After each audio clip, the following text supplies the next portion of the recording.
विशेष live जिसका उद्देश्य है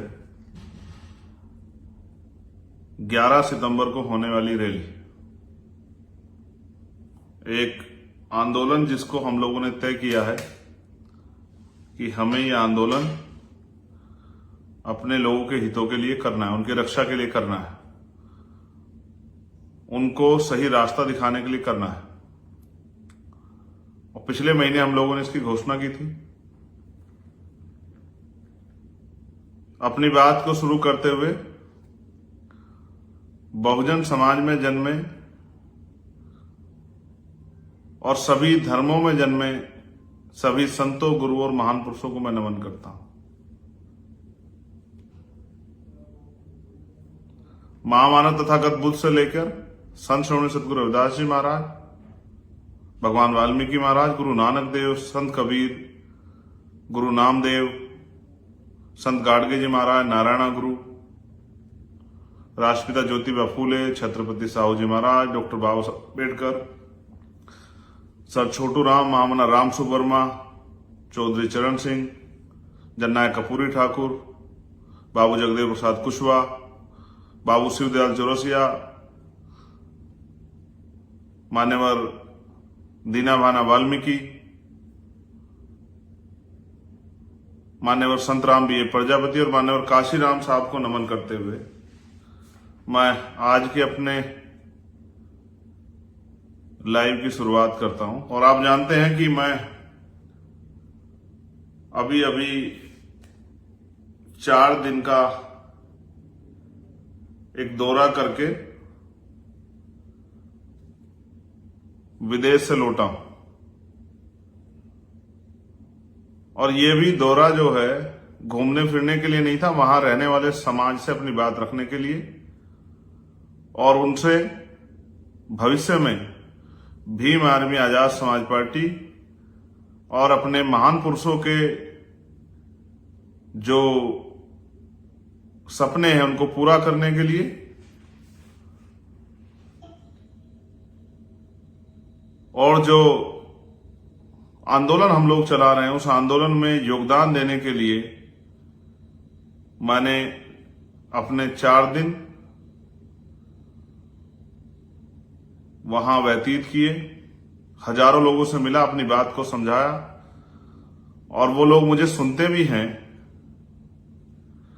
मैं बड़ा खुश हूं कि जब मैं वहां गया तो 99% लोग ऐसे हैं जो मेरी पार्लियामेंट के स्पीचों को सुनते हैं, जो मेरे लाइव को सुनते हैं और जो मुझसे बहुत प्यार करते हैं। वो आज भी मेरे लाइव को सुन रहे होंगे, बाद में सुनेंगे, चाहे वो ऑस्ट्रिया के हों, चाहे वो वियना के हों, चाहे वो इटली के हों, चाहे हमारे गुरु घर जितने भी थे जहां जहां वो मुझे मिले, चाहे बरगामो में मिले हों या करमोना में मिले हों या ब्रसिया में मिले हों। और आपको जान के अचरज होगा कि कितने ही कंट्रियों के लोग वहां पर आए, सिर्फ एक दिन की खबर में मेरे जाने की खबर सुनकर कि भाई आ रहा है। हॉलैंड के से, पोलैंड से, स्कॉटलैंड से, नीदरलैंड से, इंग्लैंड से, स्विट्जरलैंड से,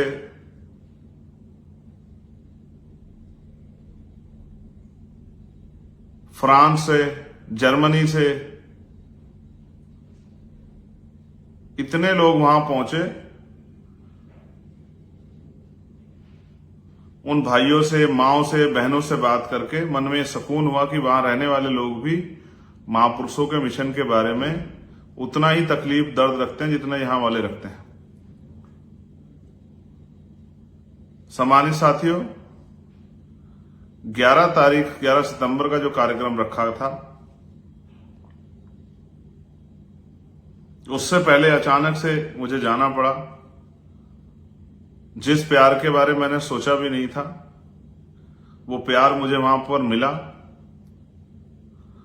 मुझे जो सम्मान वहां पर मिला मैं उसके लिए हमेशा ऋणी रहूंगा अपने भाइयों का। ग्लोबल रविदासिया फाउंडेशन और तमाम संगठन, हमारे गुरु घर की प्रबंधक कमेटियां, उन सब का, साथ साथ मैंने वहां से बहुत कुछ सीखा भी। जब मैं वहां गया, मैंने वहां के एजुकेशन सिस्टम को, हेल्थ सिस्टम को, वहां के रोजगार की व्यवस्था को, खेती की व्यवस्था को, वहां की सफाई व्यवस्था को, वहां के कर्मचारियों की समस्याओं को या वहां के कर्मचारियों के जीवन को, आम लोगों के जीवन को किस तरह से वो लोग जीते हैं, इसको भी मैंने सीखा और समझने का प्रयास किया। जिस राज की बात हम करते हैं, बेगमपुरा राज, मैंने महसूस किया कि वहां का जो राज व्यवस्था है वो बेगमपुरा जैसी है। वहां लोग खुश हैं। लेकिन मैं मानता हूं कि हमें भारत में भी ऐसे ही अवसर और ऐसी ही व्यवस्था तैयार करनी है। वहां हमारे लोग खुश हैं, ये अच्छी बात है, लेकिन भारत में भी गरीबों, किसानों, कमजोरों, मजदूरों, महिलाओं, नौजवानों की जिंदगी में सुख, सुविधा और सम्मान आए, इज्जत की रोटी,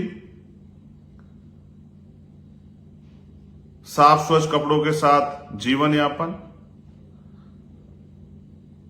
सुकून की छत के नीचे पीने के लिए साफ पानी की व्यवस्था, झूठ द्वेष से दूर, अपने अधिकारों जिम्मेदारियों के प्रति जागरूक, अच्छी पढ़ाई व्यवस्था, अच्छी रोजगार व्यवस्था, अच्छी स्वास्थ्य व्यवस्था के साथ एक आदर्श भारतीय का जीवन जीने के लिए तैयार होने योग्य बनाने के लिए भी हमें इधर भी काम करना है। मैं डॉक्टर बाबा साहब अम्बेडकर की उस बात को याद करता हूं कि हम प्रथम और अंत्य भारतीय हैं। मैंने वहां भी कहा, ऑस्ट्रिया, वियना, यूरोपियन कंट्री में जाके, कि मुझे गर्व है कि हम भारतीय हैं और मैं अपने देश से, अपने देश के झंडे से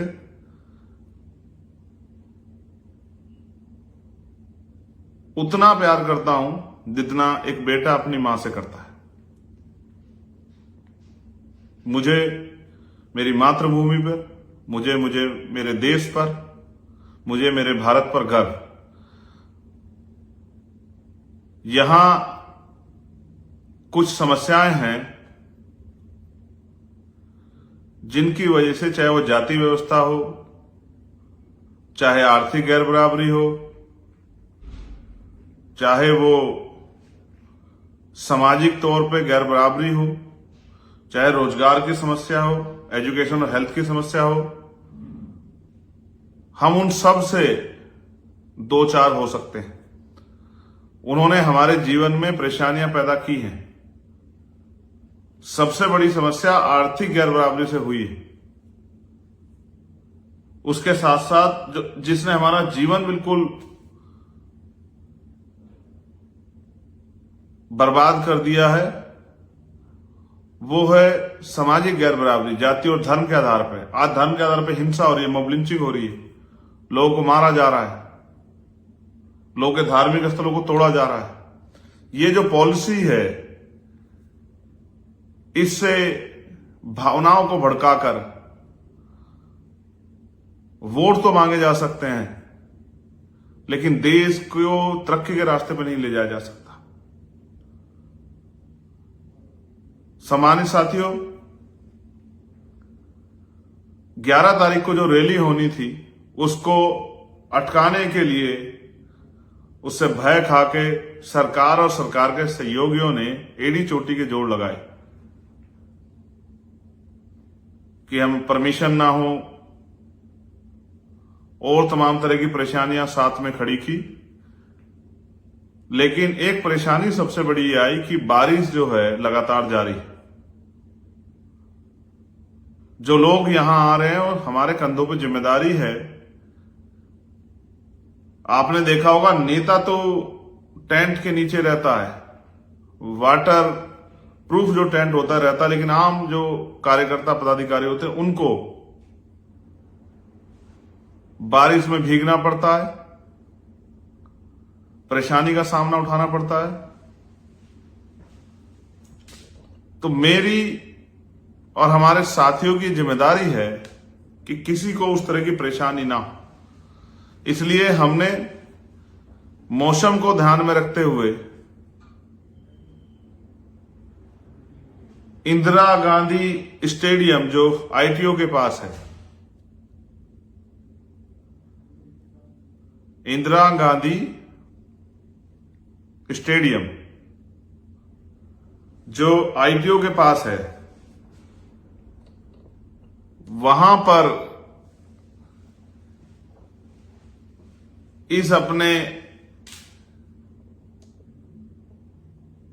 कार्यक्रम को सफल बनाने की व्यवस्था की है। जो कार्यक्रम पहले हमारा रामलीला मैदान में होना था, अब वो कार्यक्रम आप सबके सहयोग से indoor stadium Indira Gandhi stadium जो है, जो आईटीओ के पास है, उसमें होगा बहुत जल्द, कल सुबह तक।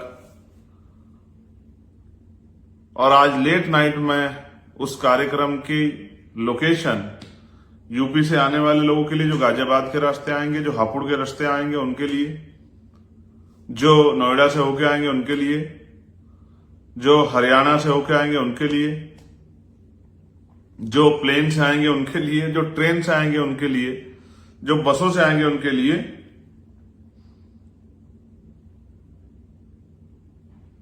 किस तरह के कौन से रास्ते से आप आसानी से आ सकते हो, उसका रोड मैप मैं कुछ ही देर में अभी जारी करवा दूंगा। और कल सुबह 11 बजे ट्विटर पर एक हैशटैग भी हम लोग चलाएंगे, 11 सितंबर इंदिरा गांधी स्टेडियम चलो।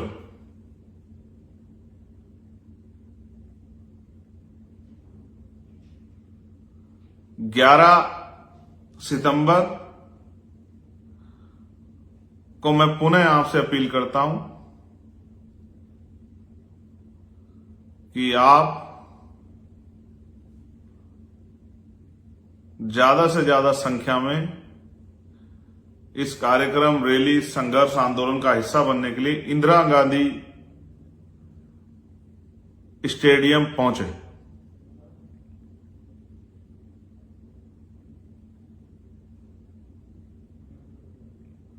वहां पर अंदर और बाहर सभी के लिए हमने व्यवस्था की है कि आसानी से हमारी बात हमारे आने वाले बहादुर योद्धाओं तक पहुंचाए। मैं पुनः आपको याद दिलाना चाहता हूं, 11 सितंबर सुबह 10 बजे इंदिरा गांधी स्टेडियम आईटीओ के पास, दिल्ली। मैं आप सबका इंतजार करूंगा। हमेशा की तरह,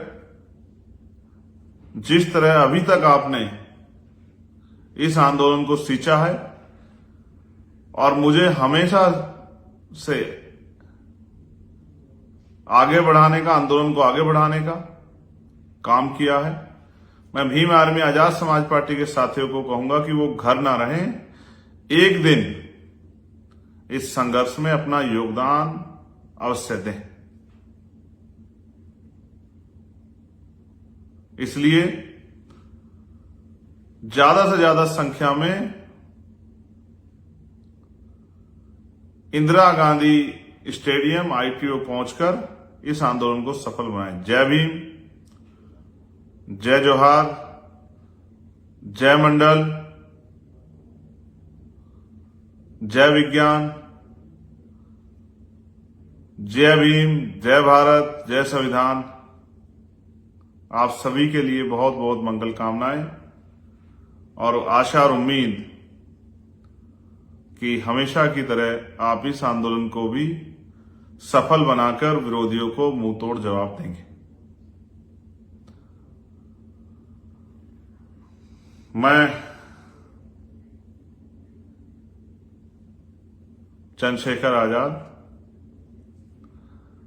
आपका भाई, आपका बेटा, आपका कार्यकर्ता, आपका इंतजार करूंगा। धन्यवाद।